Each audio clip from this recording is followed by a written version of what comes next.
Hello, everybody. Welcome back. Hello, please load. Well, we're going to be doing a tower review of the brand new... We're just going to do easy. Oh, wow. This is a big map of the new Slammer. Yeah.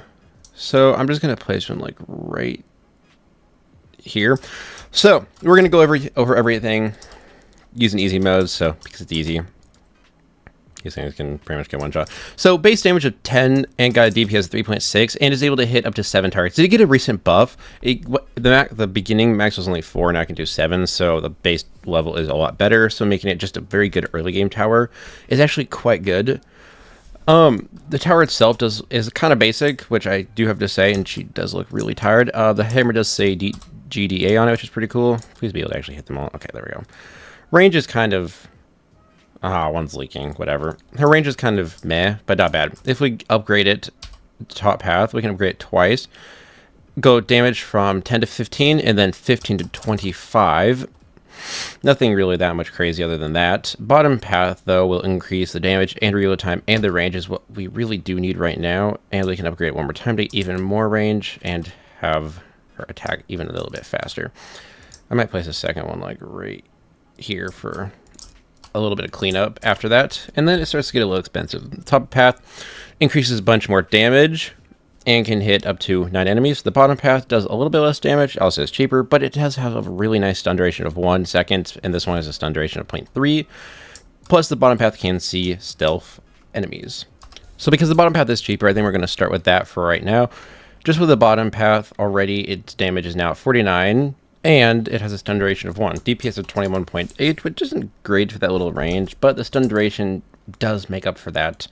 Plus, being able to hit 7 targets with a splash radius of 1.5 is not bad.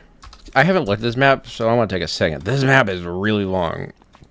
I don't know if this is longer than the other map, but this one is real crazy long, actually. Like, these enemies leaked, like, forever ago, and now they're just reaching the end. This may be the longest map in the game that we have so far. It's kind of crazy. But, yeah, right now I kind of have a little system going where these two finish them off. Yeah, it's quite simple. But, on top of that, the next one is for 30,125. Its damage goes from 49 to 79. Its stun duration goes from 1 to 1.5, and the reload time is decreased. And it has stun immunity now, which is really cool. So already its stun is quite nice, as you can see, and it does do a decent amount of damage. And now being able to hit 7 enemies, I believe, is what it can do, is quite nice. With the increase from 4 to 7, it can stun up to 7 enemies instead of 4, because it doesn't really increase how many enemies from base level to max, which is good to see it actually being able to hit more now because of the buff it got. So we upgrade it right now, and boom. I do like the look of the bottom path. It's kind of cool, like a robotic thing, and I do like the hammer that she has. Kind of confused why it's blue and the rest of her is yellow, but I can't really complain. Pretty cool tower. So if we just watch her, like, look at that. Honestly, she can, like, solo easy mode, which is kind of crazy. It's just when you get to the harder game modes and the harder enemies, and when they're really fast, it's just kind of like, ugh. But the slow enemies, she does really well on. The big, slow tanks, she can just chip a lot of damage, like those chains. She kind of just melted through them. So, because of her high damage and that stun, it's really good. It's a stun of 1.5, but a real time of 2.05. So there's only about as you can see, there's only about a half a second in between their stun and when she attacks again. And then when you increase this, its stun duration is higher than its reload time. So it is able to stun lock enemies on its max level, which is what we're going to do right now. And if it didn't one-shot them all, she would be able to actually stun lock them, which is really cool. So as you can see here, her stun, they're basically all just stuck. She's also just like one-shotting most of it because she does do a damage of 254, which is actually pretty decent. The bottom path, when it did not get a buff, but the top path did, because apparently the bottom path is like perfect, but the top path isn't. But let's start upgrading the top path. So 3,000 for the first one. So the damage goes from 29 to 71, stun 0 to 0.3, splash radius of 1.5 to 2, and max targets hit is 7 to 9, and the range is also increased and gets stun immunity. Then the next upgrade increases the damage from 71 to 147. Stun duration increased a little bit. Splash radius increased by a good amount from 2 to 3. And max targets hit from 9 to 13, which is quite a lot.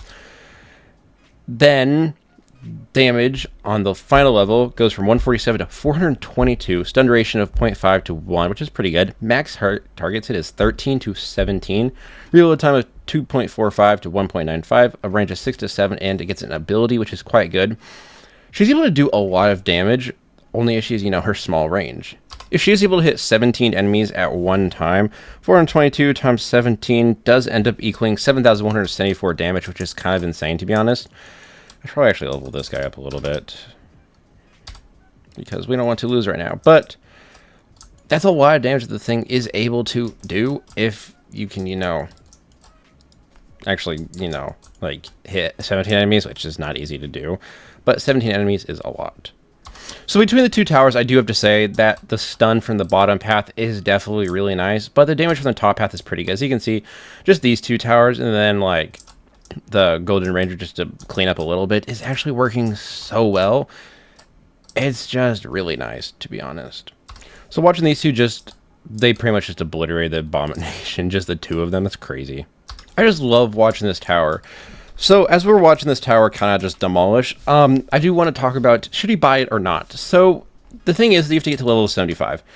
Do not buy it with Robux. That's what I had to do, but I did that for my live stream, and I'm okay with that because I was also making a video because I didn't feel like grinding the last couple levels that I needed. But if you are not level 75, I do not suggest buying it because it's not worth the 1900 Robux.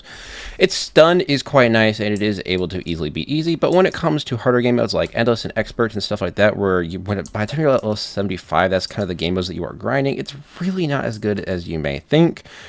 It's pretty helpful in certain situations, and it does have its... And it is quite nice in early, like very early game. But other than that, it's really more then becomes a support tower that you want to use the bottom path for. I do suggest using the bottom path, but one thing that I didn't go over is the top path, which I am waiting for the boss to use. But the top path ability, that's what I mean by can do 1500 damage, stun for 3 seconds, and it does also ignore stun resistance when it's using the ability or something. I have no idea why it says it. Then also, it has a burn of 75 DPS for 10 seconds and a splash radius of 4. Is that going to kill me? Yes, that would. So I'm just going to like, boop. I'll just use one of those. I don't care enough. It can see hiddens, right? I hope it can. Yeah. So we're fine. But overall, very, very good. I'm probably going to just like put a couple more of these like ones that can stun back here, because I got plenty of cash, and overall it is just a very good. Having the stun is better, but oh, I didn't think about 20. Well, that was easy. Well, if you guys don't know what this ability actually looks like, she just smashes the ground. It's literally the exact same thing, but she just smashes the ground, and that ability is able to stun bosses, which is really nice. Other than that, it's okay, Billy. But I do have to say the bottom path is better. And overall, if you're level 75, I say go ahead and buy it. Its stun on the bottom path is quite helpful, and the top path being able to stun bosses is quite nice. But that is really going to be it for this video. Hope you guys did enjoy it. If you did, it would really mean a... Whoa, words are hard. It would really mean a lot if you could subscribe. But yeah, that's going to be it. Thank you guys so much for watching all the way to the end, and peace out, guys.